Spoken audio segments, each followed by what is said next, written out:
Hey guys, it's Ukallii. Welcome back to my channel. So today we are going to talk about some of the things that have changed between chapter 1 and chapter 2, and then we're going to dive into the changes that I made to chapter 2.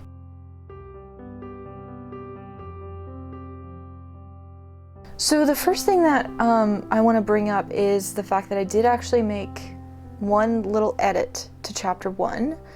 And after I posted chapter 2, I made a little edit to chapter 2, so I'm going to talk about those. So the first edit that was made was the change of date for chapter 1. Originally chapter 1 was set in August, because I had in mind that James and Lily would have died on Lammas. I have actually pushed that back 3 months, so they died on Beltane. It doesn't really matter when they died, like, since I've already changed it from Halloween, it doesn't really matter what date I pick. So I wanted it to coincide with the ending of one of the books, which is why I moved it over to May. The second change that I made actually didn't change any of the text. It didn't change the actual chapter itself, it's just a little change to what I said in the previous video. So in the previous video I said that the Dursleys called James Chinese, but he wasn't actually Chinese. I've actually decided he should be Chinese, rather than Japanese, because of stuff to do with the Travis tournament, believe it or not. I will explain that stuff when I get there, probably in a few years. The year after, either next year or the year after next. But it has to do with the timing of when I decided the Travis tournament would be, and it has to do with like what was going on in the country at the time and that kind of stuff. But yeah, I've decided James will go ahead and be Chinese rather than Japanese, and I went looking for a different dreamcast because the guy that I'd found for dreamcasting him is Japanese. I wanted to find a Chinese guy, and I found an amazing guy by watching a show called Word of Honor. If you haven't seen it, it's on YouTube. It has English subs. You should check it out. It's really, really, really good. But I picked the guy who plays one of the leads. His name is Zhang Zehan. I hope I'm saying that right. It may be Zhang Zehan. I'm not sure. But he's really, really, really good. And he looks kind of what I'd imagined James to be. But more importantly, the actor himself is a very playful person. And he's very like joking and, you know, chilling out and hanging out, having fun.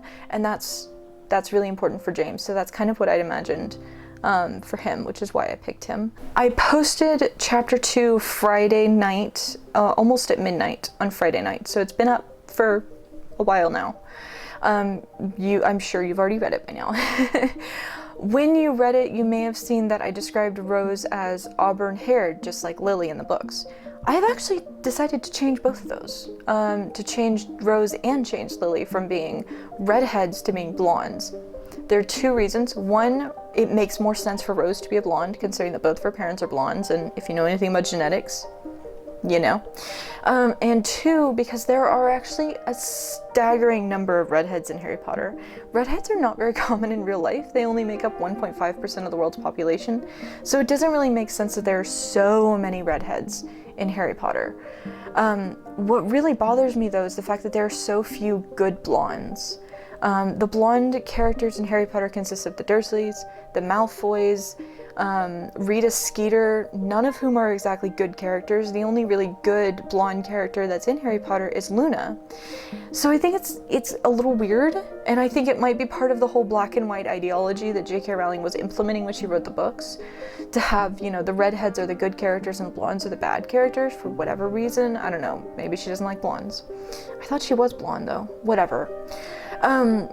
For whatever reason, there aren't a lot of blondes in the books. I want there to be a more even distribution of blondes, and more importantly of blondes on both sides of the war. So I have decided to change Lily and Rose to be blondes. Rose, because it really doesn't matter what she looks like, because I created her, so, you know, I can do what I want. And Lily, because she's the only redhead in the family. Like, it's kind of weird, and it's not like it amounts to anything. Harry isn't a redhead or anything, so it doesn't really matter what color her hair is.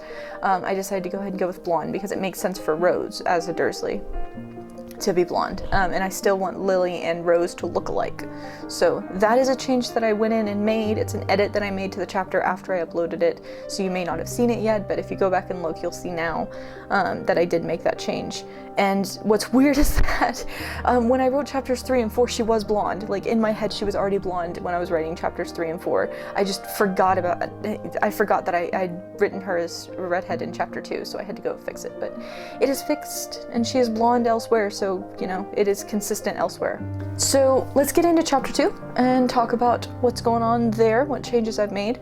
The first change that you'll see is that chapter 2 starts not 10 years later, the way that the original books does, but only 5 years later. It starts in 1876, and it starts on Rose's birthday rather than kicking off with Dudley's birthday. The chapter 2 starts off with describing the house. They have now moved into number 4 Privet Drive.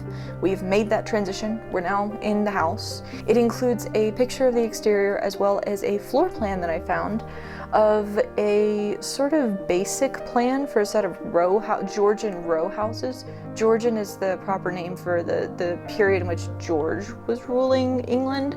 So it's like the beginning of the 1800s up until Victoria took over the throne. This period is also commonly known as the Regency period. It makes sense that the Dursleys, who were up and coming, would have bought an older house in order to establish themselves as being part of the money structure. This was a really common thing for new money to buy older houses in order to like situate themselves in society and everything. So that's why they would have had a Georgian house instead of a brand new Victorian house. The next change that comes up is Marge. So I've already talked about for chapter 1 how I had her have a husband and a kid, both of whom I had to kill off. Well, I didn't have to kill off, but like they weren't very useful to me, so I killed them off. And she now has a second husband, who I've also killed off. But in the third book, when we're actually introduced to Marge, she talks about Colonel Fubster, who helps her drown puppies. Lovely. So I had to have him in there, and I wanted him to die a horrible death. So in his World Anvil profile, in Marge's World Anvil profile, I talk about how he died of rabies.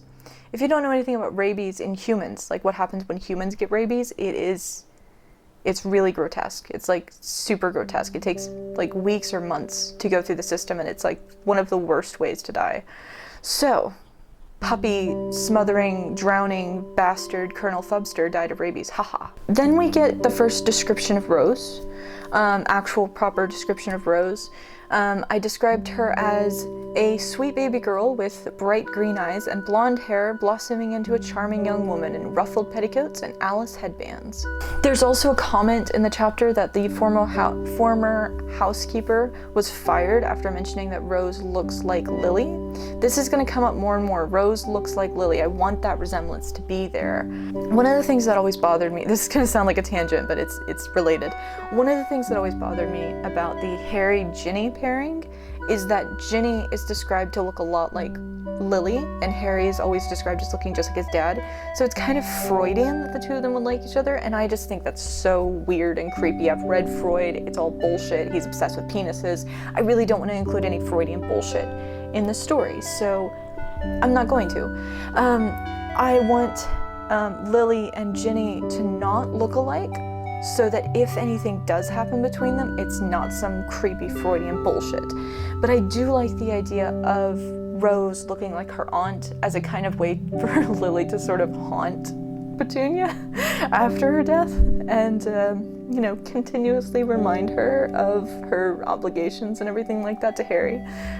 So yeah, she's in there. We also get a description of Harry, finally get a description of Harry, because he was just passed out on Remus's shoulders. He's described as having black hair that stuck up in an untamed manners, with green eyes exactly like his cousins, open under long eyelashes. Unlike Dudley, he had a trim waist, a studious pair of spectacles, and lovely manners. The only strange thing about him was his narrow Asian eyes and the peculiar three-leaf clover birthmark on his right wrist. Now I know what you're thinking, like, what?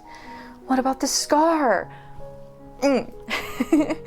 One of the things about the scar that never made sense to me is part of the fact that Harry lived at Privet Drive and was supposed to be in hiding at Privet Drive. And yet he was recognized all the time. Like, wizards constantly recognized Harry when he was living with the Dursleys. I had to reduce that recognition. I think the reason they recognized him is because A, he looks like his father, and B, he has that scar on his face. So it's really easy to recognize him. I already moved where the scar was. I moved it to his wrist. So now it's not quite as easily noticeable. People aren't just gonna like see it and be like, oh, I know exactly who you are. But if they do put two and two together, it puts him at risk. So I figure that it would make more sense for the scar itself to be hidden. In my mind, the way I figure it is that when Remus dropped Harry off, he put a spell on Harry's scar to conceal it, to make it hidden. But because it is a cursed scar, when you put a spell atop a spell, there's a consequence, there's a cost to that, and so another mark was made. The mark that was put down looks like a 3-leaf clover to Harry because he doesn't know what it is. It will be explained what that 3-leaf clover actually is later on when Harry sees what that actually is. But you will learn more about that. It's not actually a clover at all. It's something else that I will not reveal. I don't want to spoil it. The next little tidbit that comes up, another original detail that I added in, is the photographs. Harry is photographed every May. Now, this is a new detail. In the books, Harry's never photographed. The Dursleys never take any pictures of him, but I want Harry to be photographed once a year as a way for the Dursleys to keep account of him. It was not Petunia's idea to do this. It was not Vernon's idea to do that. It was Remus's idea, and you kind of get a little tiny hint of that that I'm sure some of you put together already in the paragraph where it brings up the photographs. It says, "The Dursleys took photographs at least once a season, especially of Dudley and Rose, but Petunia only allowed Harry to be photographed every May, though he did not know why. She never hung up the photographs, and he never saw where she put them. It couldn't possibly be in an album or a frame in her bedroom, so he didn't know where they vanished off to." They vanished off to Remus. He's collecting the photographs, he's picking them up, he's taking them. So it is his way of reminding Petunia that he's constantly there and he is keeping an eye on Harry, and he didn't just drop and run. He is still there. He's just keeping a distance for Harry's own safety, but he is still keeping an eye on Harry through the photographs, so it's his way of checking in. After that, the Dursleys go to the zoo. Now, this whole sequence comes straight from the book. I made very few changes to it. It's almost exactly the same. But I do want to point out the fact that in Belfast, the Belfast Zoo was not built until 1934, I believe. So this is an invention, which is a little unfortunate. I had wanted to be as historically accurate as possible, but like, there needs to be a zoo, so I don't really have a choice in this matter. This chapter ends with Harry in the cupboard. Now, as you may have noticed reading this chapter, Harry does not start out in the cupboard. I was thinking about the whole Harry in the cupboard thing, and it always bugged me. If you've never been around an 18-month-old, you might not realize how small they are and how completely helpless they are. No mother, no matter how demented she is, no matter how abusive she is, even if she rapes her kids, no mother would put an 18-month-old in a cupboard with cleaning supplies unless she wanted him to kill himself, because it's exactly what would happen. So the whole idea of Harry being put in the cupboard the minute that he arrived at the Dursleys, that's bullshit. That doesn't work. What makes sense is that Harry would have been in the nursery with Dudley until he's old enough at least to know not to drink cleaning fluid, and then he would have been put in the cupboard. So this is 5 years after he arrived in the Dursleys. He's still living in the nursery because he hasn't done anything big enough to quite warrant him being kicked out of the nursery yet. Like, his magic is still young. He hasn't done anything big yet. So he's still in the nursery, but this is the thing, right? This is the straw that breaks the camel's back, and the Dursleys throw him in the cupboard under the stairs. But it is not the Dursleys in general that do this. It's specifically Marge. I wanted to narrow down exactly how the Dursleys are villains to Harry and deal with the villain structure of the Dursleys, and I decided that Marge was going to be the one who is abusive. Petunia knows about magic, and she knows about magic enough to know not to hit a wizard because he's he's gonna hit back with his magic. Vernon is scared enough of magic that he wouldn't hit Harry. He'd be abusive, he'd grab his hair and push him around and shove him around and maybe, you know, poke him with a stick, but he wouldn't go so far as to actually hit him because he'd be worried about the magical reprisals that would come. Marge is not that smart. Marge has not been around magic. Marge does not know the threat that magic faces to her. As such, I think Marge would be dumb enough to actually be abusive towards Harry. So she becomes the primary villain of the Dursleys. She is the one who puts Harry into the cupboard. It is not quite the cupboard under the stairs, though, because the floor plans that I found, you know, 19th century houses for the rich, for the wealthy, very rarely have cleaning supplies under the stairs like that. Typically the cleaning supplies is in the servants' quarters. So the only cupboard under the stairs that I could find in a 19th century house was under the servants' staircase off of the dining room. It's kind of an awkward place to put him. I thought about putting him in a linen closet upstairs, but I found in the floor plan that I was looking at, there's this little closet in the coach house, which is where the male servants would have slept. So that's where he ends up. He is in the coach house closet. And it's actually a cupboard near the stairs. It's not under the stairs, because underneath the stairs is where the harnesses for the coaches and the horses actually are, because it's on top of the stable house. So it's the cupboard near the stairs, the cupboard beside the stairs, but it's close enough. So that's where Harry ends up, and that is how Harry gets under the stairs, which kicks us off and gets us all set up for the next chapter, chapter 3. Chapter 3 is already done. I've written it. I just have to index it. In other words, I have to go in and add the articles on World Anvil and everything like that and finish editing it. Finish chapter 4, maybe? I think it's done. I think I'm done with chapter 4. I don't know, where it ends at is kind of bugging me right now, so I'm working on chapter 5, and if I'm happy with chapter 5, I'm just going to leave it. But if I do hit a snag with chapter 5, I might move things around with chapter 4. But chapter 3 is done, so it should be up next week, and then I will make a new video for chapter 3 as well. So I'm really happy with the pace that we're going at. We're hitting these at once a week, which, you know, if it keeps at this pace until summer, I should be able to start knocking these out a lot faster, in fact, because I'm not taking classes this summer. I'm actually taking the summer off.